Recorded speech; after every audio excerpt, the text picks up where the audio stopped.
नमस्कार, गरजा रायगड सात संवाद या वृत्तवाहिनीत आपलं स्वागत आहे। तर चला पाहूया आजच्या घडामोडी। वढाव बहिरी देवाची यात्रा, श्रद्धा, परंपरा, उत्साह यांचा संगम। चैत्र मास सुरू होताच ग्रामदेवतांच्या यात्रेंना पेण तालुक्यात सुरुवात होते। ग्रामदेवतांच्या यात्रा म्हणजे मानवी समूह जीवनातील निखळ स्वच्छंदी जीवनातील पूर्वपार चालत आलेल्या परंपरा आहेत। यातीलच एक ग्रामयात्रा म्हणजे वढावच्या बहिरी देवाची यात्रा। या यात्रेचे एक आगळे वेगळे वैशिष्ट्य आहे, ते म्हणजे बहिरी देवाला डोक्यावर घेऊन छबिना नाचवला जातो। हा छबिना संपूर्ण पंचक्रोशीत ढोल या वाद्यांच्या गजरात फिरवला जातो। यामध्ये खास आकर्षण असते ते म्हणजे या छबिन्याबरोबर लेपा फिरतो। यामध्ये तरुणांकडून पारंपरिक पद्धतीने अंगावर काटेरी पेरकुट पाठीवर मारण्याची प्रथा असून श्रद्धेच्या भरात अनेक तरुण बेभान होऊन स्वतःच्या अंगावर पेरकुट मारताना दिसतात। यावेळी काही जण रक्तबंबाळ होत असल्याचे चित्र पाहायला मिळाले। तसेच काही जण पेरकुटांच्या राशीवर उड्या मारतात। ही प्रथा अनेक वर्षापासून सुरू असून भाविक श्रद्धेने ही प्रथा पाळत असतात। तसेच संध्याकाळच्या सत्रात देवकाठ्यांचीही चढाओढ पाहायला मिळते।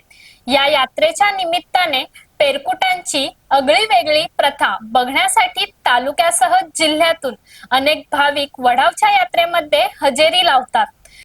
साधारणतः चैत्र महिना सुरू झाल्यानंतर ग्राम जत्रांना मजा येत असते। तसेच जे वडाव गावची बहिरी देवाची जत्रा आहे आणि या पंचकृषीत एक वेगळ्या प्रकारचा लेपा पद्धत असते आणि हे सर्व निवडुंगाची जे झाडं आहेत ती काट्याने भरलेली असतात आणि ते भाविक एवढ्या श्रद्धेने आपल्या अंगावर मारतात। त्यांना कशाची तमा नसते काय होणार नाही। तर ही नक्की प्रथा काय आहे ही आपण इथल्या ग्रामस्थांकडून ऐकून घ्यायचं आहे। नितीनजी, नक्की काय प्रथा आहे? खरं तर पाहत असाल तर पेण तालुक्यातली सगळ्यात मोठी यात्रा किंवा पेरकुटांची यात्रा म्हणून जी ओळखली जाते ती आपली वडावगावची यात्रा। मात्र आपण विविध यात्रा बघितल्या असतील, जत्रा बघितल्या असतील, पेण तालुक्यातीलच नव्हे तर संपूर्ण रायगड जिल्ह्यातील जत्रा बघितल्या असतील। मात्र आपण पाहू शकताय की आता तो देवाचा छबिना जो निघालेला आहे, तो देवाचा जो छबिना आहे, तो देवाची जी मूळ मूर्त आहे ती या छबिनाच्या रूपाने 5 गावात फिरत असते।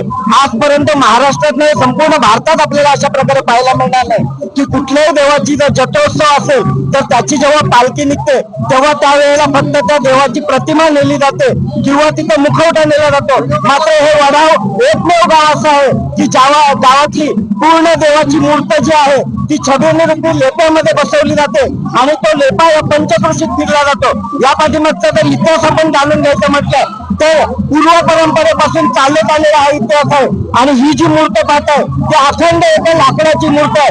आपण जर पाहत असाल तर हे भक्तगण जे दिसतात, जे अंगावर पेरकुट मारणारे भक्तगण संपूर्ण आपल्याला दिसतात, हे भक्तगण आपल्या रक्ताची आहुती या देवाच्या वेळी वाहत असतात। मात्र एवढ्या मोठ्या प्रमाणात हा उत्सव साजरा होत असताना या उत्सवाला कोणत्या प्रकारचा गाल घेतला जात नाही की कोणत्याही प्रकारचा आक्षेप आपल्याला घेतला जात नाही असा आपल्याला उत्सव पाहायला मिळतो। या उत्सवाचं खरं आकर्षण जर असेल तर ही पेरकुटाची दिसतात निवडून पूर्ण काटेरी पेरकुट असतं आणि हे पेरकुट सहजपणे हे भक्तगण आपल्या अंगावर मारत असतात। आपण इथं पाहिलं असाल तर अगदी वृद्ध माणसांपासून तर लहान मुलांपर्यंत सुद्धा अगदी हे भक्तगण आपल्या अंगावर पेरकुटे मारत असतात।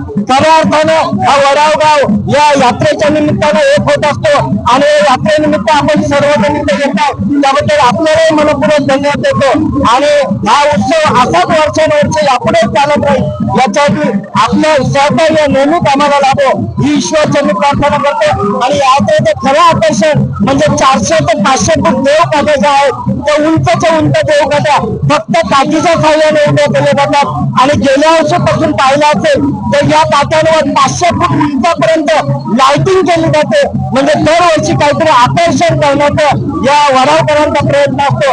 खऱ्या अर्थाने या वडावला हे जे यात्रेचं स्वरूप मिळते ते या देवामुळे मिळते आणि